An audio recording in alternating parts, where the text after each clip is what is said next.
Vince McMahon and the WWE have been embroiled in a number of unscrupulous scandals throughout the years, definitely some worse than others. But in 1992, one of the most disgusting of these scandals came out. This was the notorious Ringboy Scandal that WWE wants you to forget. In this scandal, it was revealed that individuals from within WWE would regularly SA boys ranging from the ages of 13 to 19 years old.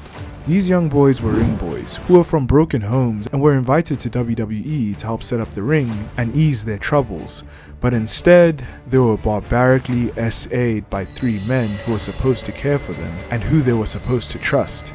These three evil men were the wrestling genius Pat Patterson, old-timer Terry Garvin, and ring announcer Mel Phillips. These three wicked men were basically PDF files, if you catch my drift.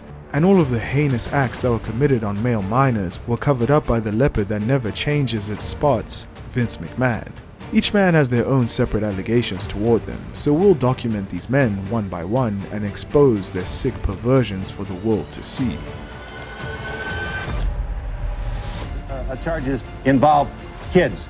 There was never anything illegal or immoral. I believe he was gay and he enjoyed whatever he got out of that. I don't know.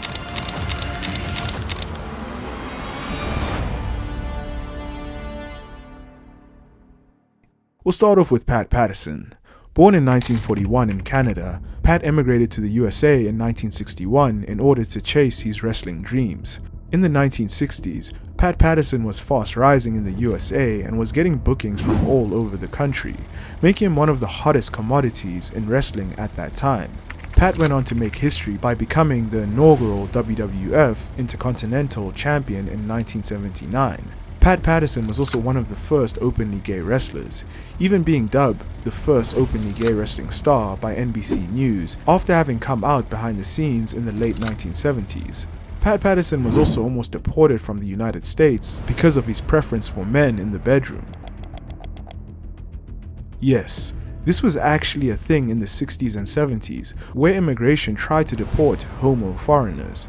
He did not end up getting deported though, and eventually became a US citizen. Towards the end of his wrestling career, he got more involved in backstage roles and booking, and worked very closely with Vince McMahon in the WWE. Pat Patterson was Vince McMahon's right-hand man and one of the chief architects of the WWE, playing an integral role in helping WWE become a global phenomenon. Pat was even the one who came up with the concept of the Royal Rumble match, which is a match type that is still famous and relevant in WWE today. Despite these amazing achievements, there has been a shadow looming around Pat Patterson, a shadow that stemmed from the accusations brought up against him in the Ringboy Scandal. In 1992, a man named Tom Cole brought forward a lawsuit against the WWE and the three men mentioned in this video. Tom Cole said that Patterson started abusing him when he was 14 years old. I was grabbed on numerous occasions in my Pat Patterson of the World Wrestling Federation. After this allegation came out, the floodgates opened on Pat Patterson, and a slew of boys and men came out and said that Patterson SA'd them. Patterson's devious antics with young boys were corroborated by superstar Billy Graham. I saw on one occasion in I believe it was New Haven, Connecticut, Pat Patterson actually grabbed one of these children in the crotch while putting up the ring. I came to the arena a little bit early, walking by the ring to the locker room, and I saw Pat Patterson with his left arm on the kid's shoulder and his right hand in his crotch. I witnessed this for myself. Pat Patterson didn't stop at young boys. No. He SA'd adult men and made crude advances on them. And because Pat has so much power backstage, he often threatened them that they would not have a job in the WWE if they did not agree to his depraved demands. This was the case with WWE TV announcer Murray Hodgson, who signed a 2-year contract with the WWE, started work, and then was fired 2 weeks in for rejecting Pat's advances. I was fired in mid-August of '91, after I refused a sexual advancement from Vince McMahon's buddy, the vice president of operations. Pat Patterson. Yeah. Tell me about that. What happened? We were at an event at the Worcester Arena, and he had come up to me and he said, "So you're the new guy. What do you taste like?" And I was really put back by it. And I told him that he had the wrong guy. And then he told me candidly that not if I wanted to keep my job with him, I didn't. And he kept his word. 2 weeks later, I was fired. Another man came forward by the name of Tom Hankins, who was a wrestler for the WWE in the 1980s. He came forward with the same sort of story as Murray Hodgson.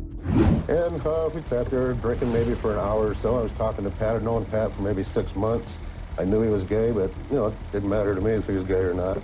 And I knew he was actually kind of running the shows in L.A. at the time. I don't believe he was in position as the booker yet. And I asked him what's the chance of using me to do jobs, which means I was a loser. So I asked Pat for, to give me a shot or at least a tryout. He said, well, you got 2 chances, slim and none. He goes, well, there is one way. And he wanted me to come up to the room with him and have with him. And I said, oh, I'm not interested. Pat had me physically thrown out after that, acted like he didn't know me. Right. And now we're moving on to Terry Garvin, who was born in 1937 in Canada. Terry Garvin actually knew Pat Patterson while he was growing up, and the two were friends even before getting into wrestling. He eventually moved to the United States to further his wrestling career and became a staple in many US promotions. He was known for his flamboyant personality and charismatic presence, which made him a popular figure in various wrestling promotions. Garvin was also openly gay backstage. After retiring from active competition, Garvin transitioned to a backstage role. In the 1980s, he joined the WWE and became a key figure behind the scenes. He worked as a road agent, responsible for coordinating matches, managing talent, and ensuring the smooth operation of live events. Garvin had been known backstage for being a nonce and creeping on men, but when the Ringboy Scandal and lawsuit came out in 1992, the lid was blown off and Garvin was exposed by Tom Cole for what he did to young ring boys. And Terry Garvin propositioned me when I was 16, offered me and all kinds of drugs to have with him. When I refused, I was let go from the company when I was 16, and then I returned again when I was 19. I was let go again because I refused Terry Garvin's advances. Terry Garvin was similar to Pat Patterson, only in a more open way. Terry Garvin essayed many underage ring boys on a regular basis. Garvin wasn't discreet about his lifestyle too. He used his job to arrange rendezvous with himself and young boys for lewd things and saw no reason to be particularly secretive about it. Then WWF operations manager Nelson Swegler remembers walking into a bus and seeing Garvin, whom he found likable, despicably SAing an underage ring boy. Long-term undercard WWF wrestler and uncle of WWE legend Randy Orton, Barry Orton, corroborated the stories of Terry Garvin assaulting male minors who were ring boys. With the ring assistants, the ring boys, I can remember in Chicago, one of the ring assistants who was rather young came up to me and asked me about Terry Garvin and that he was kind of being harassed and asked for my advice on what he should do. Barry Orton did not just corroborate the stories, he too was a victim of Terry Garvin's depraved advances. Shortly thereafter, there was another instance, and I remember I'm 19 years old, and I drove from Amarillo to Albuquerque, New Mexico with a single passenger being Terry Garvin, who about 40 miles outside of town started proposing that he perform on me while I was driving, begging me to let him do so. And of course, because I was young, I didn't want to lose a position or a shot. And I don't have homophobia. I have no problem with, I'm a First Amendment person. I believe everyone has a right to do whatever they want to do. And I told him as nicely as I could, please don't be offended, but that's not, what I'm into, and nothing personal, and, I'm still your friend, but no thanks. And he did this. Every 40 or 50 miles, he would start again, and it got harder and harder to talk him out. Orton said that his resistance to Garvin's crude advances was the reason he never rose above prelim status in WWE, and it stunted his career there because Garvin had a lot of power backstage. Barry Orton was not the only man that was propositioned by Garvin though, as Canadian former WWF referee Mike Clark said his bookings were stopped after he refused lewd advances from Terry Garvin. Come to the television tapings, I'll bring you to the next television tapings, and I'll book you across every event in Canada. And I said, geez, that would be great. And he then said to me, he says, well, how would you like to lie on the bed and have me perform on you, and I'll give you $500. Billy Jack Haynes, who was arrested for the WWF in the late 80s, also lobbied some allegations of SA to Terry Garvin. He said this: "I was taking a shower. Terry Garvin came in and put his hand on my ass. I also think he was trying to put his finger up my asshole. I grabbed him and said, 'Look, if you ever touch me again, I will kill you.'"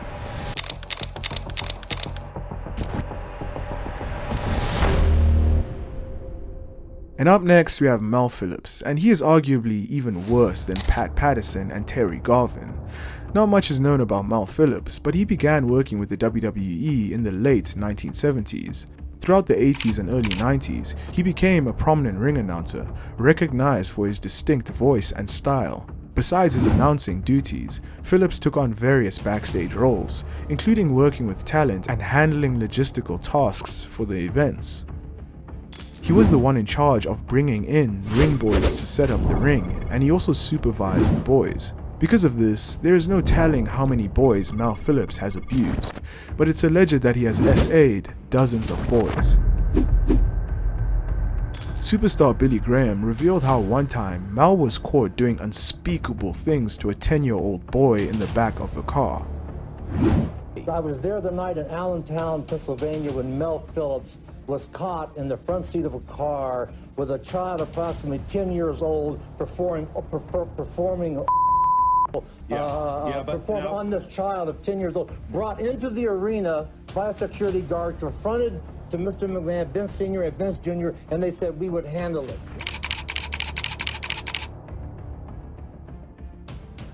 Phillips was well known to have a foot fetish, and he used to often play with the young boys' feet while filming them, and Tom Cole was also a victim of this. What's insane about this is that Linda McMahon actually tried to defend Mel Phillips for this. You call a man filming your feet for hours at a time and playing with your feet and making you cry when you're only 13 years old and recording it for his own purposes. If she calls that normal, then obviously there's something wrong with her also. Mel was the mastermind behind this whole sick operation with Pat Patterson and Terry Garvin. In a 2009 interview, Cole recalls about Mel Phillips. Mel had a black book with names of kids from all over the country that he would call up if he would be in a specific town. And he would ask these kids if they would want to go to the shows. You'd meet kids from every state. I'd go from New York to Philly and he'd have young kids waiting for him, boys, at the shows, and he'd get in 5, 6, 7 kids. They'd go to Boston and it would be the same thing, and maybe 1 or 2 of those kids would come with us or they'd drive with us.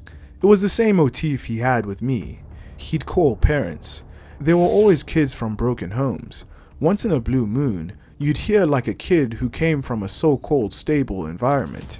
Mostly it was kids with a broken home with no father, just a mother, drunk mother, alcoholic, drug addict, whatever. That's pretty much the type of kid that Mel was geared toward. What's even more deplorable is that Mel Phillips, Pat Patterson, and Terry Garvin had a disturbing nickname for the Ring Boys. They referred to them as the Cream Team, which is self-explanatory and quite honestly disgusting. The worst thing about this is that the man in charge, Vince McMahon, knew about all these heinous things that these PDF files did in his company, and when asked about it in the media, he said that he was unaware of the abuse suffered by the Ring Boys. We have been undergoing an investigation. Our investigation shows us that, again, if anything, there could very well have been some locker room, to our knowledge, that approached anything illegal or immoral. We don't tolerate that here in the World Wrestling Federation. Well, I certainly didn't look the other way. There was no reason for me to look the other way and risk everything that we have going for us. You didn't know any of this was going on, Mr. McMahon? No, I did not. Vince McMahon certainly did know about the disgusting abuse that was happening to the Ring Boys inflicted by his employees, because in 1988, it was reported to him that Mel Phillips was SAing the Ring Boys, and when Vince heard about this, he fired Mel Phillips from the WWE, only to rehire him shortly after on the condition that Mel Phillips does not assault the Ring Boys anymore. On top of this, on the accounts of many wrestlers, it was locker room knowledge that Mel Phillips, Pat Patterson, and Terry Garvin used to SA the Ring Boys, Vince McMahon was notoriously very embroiled in the locker room in these days, so he must have known about it. On top of that, many of the adult men went to Vince McMahon to say that they were being harassed, but Vince McMahon simply looked the other way and pretended it didn't happen. Despite all of these things, Vince simply lied to the media to try and save face for the WWE. There truly is a special place in hell for Vince McMahon.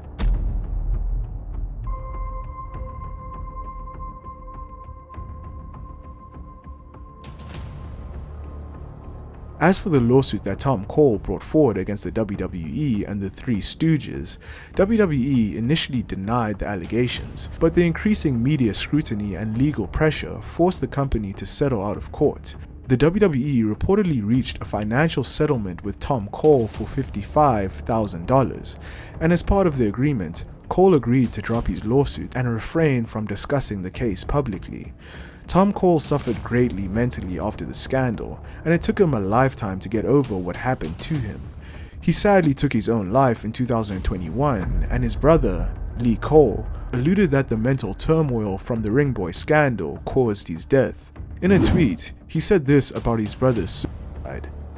"My brother Tom committed suicide a couple hours ago. Vince McMahon and his wife Linda let child into their company years ago and did everything possible to cover up what they did to my brother.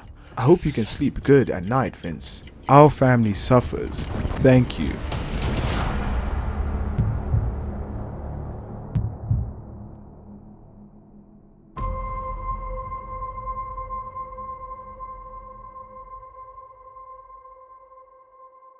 Following the lawsuit, Mel Phillips and Terry Garvin were suspended and eventually left WWE. Mel Phillips and Terry Garvin would essentially vanish from the public eye after this lawsuit because their wrestling careers and reputations were irrevocably damaged. On the other hand, after the lawsuit, Pat Patterson resigned but was brought back a year later by Vince McMahon, and ever since then, Vince McMahon has worked harder than the devil to build back the reputation of Pat Patterson. As for Vince McMahon, at the conclusion of the lawsuit, it opened up the floodgates of heinous things that he's done. Vince then proceeded to face a federal trial for distributing roids in the WWF. And then WWE's first female referee, Rita Chatterton, revealed that years prior, in 1986, Vince McMahon R-worded her in a limo. But those are videos for another day. It still boils my blood that Vince McMahon covered all of this up and essentially got away with it like he has done with so many other things. If you want to see a 31-minute iceberg video that goes into every single vile thing that Vince McMahon has done, click the video on your screen now. Thank you for watching the video.